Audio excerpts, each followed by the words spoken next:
जब धमाका हुआ था तो उसकी जो वहाँ से टूटी हुई चीज़ें थी, चाहे वो गाड़ी के जो पार्ट्स थे वो हो या फिर ह्यूमन बॉडी हो, तकरीबन 100-150 मीटर तक वो गई थी। तो इसलिए जांच अभी भी ज़रूरी है।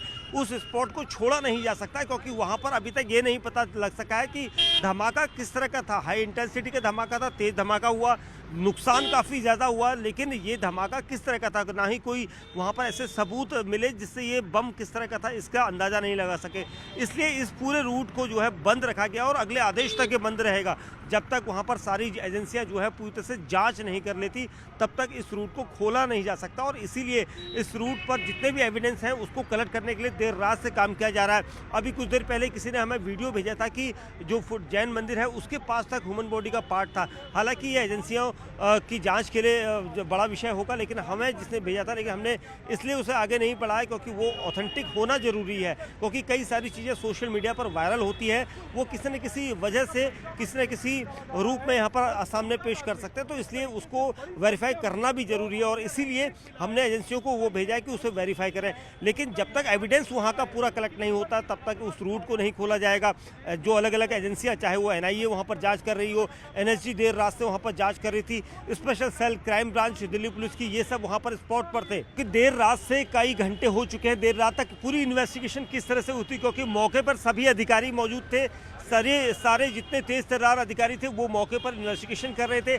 इसलिए उस रिपोर्ट को साझा किया जाएगा और अगला निर्देशन वहां पर से मिलेगा, क्योंकि जो मीटिंग है उसके अलावा जो अधिकारी हैं वो इस वक्त हो सकता है कि फॉरेंसिक रिपोर्ट को भी उस जगह पर मीटिंग पर रखा जाए। क्योंकि जिस तरह से देर रात से इन्वेस्टिगेशन की जा रही है, उस इन्वेस्टिगेशन के बाद ये पता लग पा रहा है कि कहीं ना कहीं सूत्र बता रहे हैं कि जैश ए मोहम्मद का पूरा कनेक्शन था। जैश से जुड़े हुए जितने लोग, जितने टेरर मॉड्यूल को इस वक्त ऑपरेट कर रहे थे, उन सभी से पूछताछ भी की जा रही है।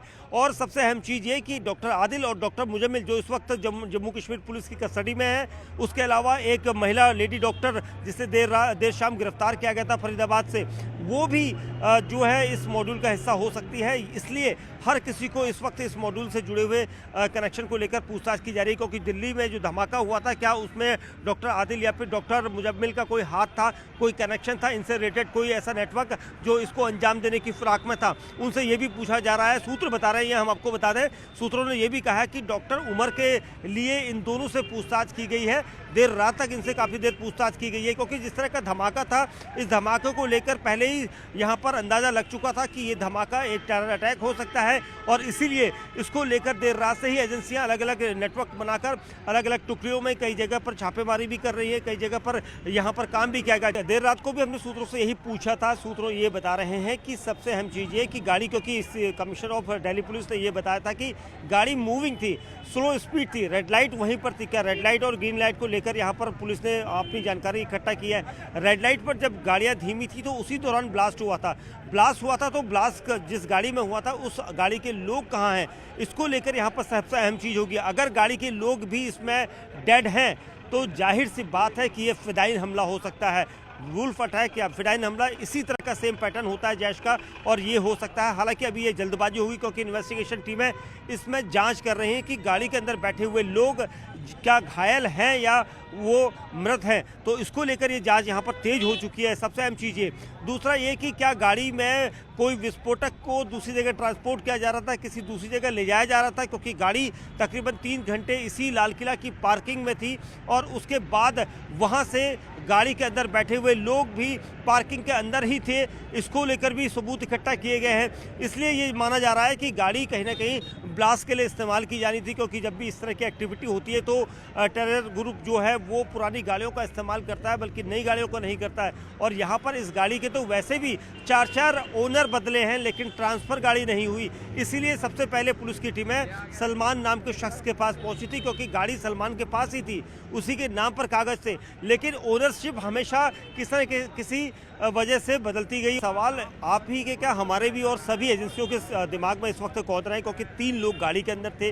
अगर वो किसी जगह पर ट्रांसपोर्ट करने जा रहे थे तो क्या अचानक ब्रेक मारे गए थे, क्योंकि रेड लाइट थी, अचानक ब्रेक मारने के बाद क्या कोई जो अंदर विस्फोटक जैसी चीज़ रखी थी वो क्या अचानक ब्लास्ट में तब्दील हो गई। इसको लेकर यहाँ पर एजेंसी जाँच कर रही है। और मैं आपको बता दूँ रूबिका कि जो अगल बगल में 2 से 3 गाड़ियाँ चल रही थी, उन गाड़ियों के दरवाजे तक ब्लास्ट से बाहर निकल आए, तो उस गाड़ी के अंदर बैठे हुए लोग कैसे साबुत निकल के बाहर सकते हैं। जब भी इस तरह की अगर टेरर मॉड्यूल जब इस तरह का एक्शन या इस तरह की अटैक करते हैं तो वो किसी एक शहर को नहीं, लेकिन कई शहर ऐसे उनके निशाने पर होते हैं। और यहाँ पर भी देखिए, सबसे बड़ी चीज़ ये मैं आपको बता दूँ उर्विका, कि जो दिल्ली, देश की राजधानी दिल्ली से महज 40 किलोमीटर की दूरी पर 2900 किलो ऐसा अमोनियम नाइट्रेट वहाँ पर बरामद किया गया।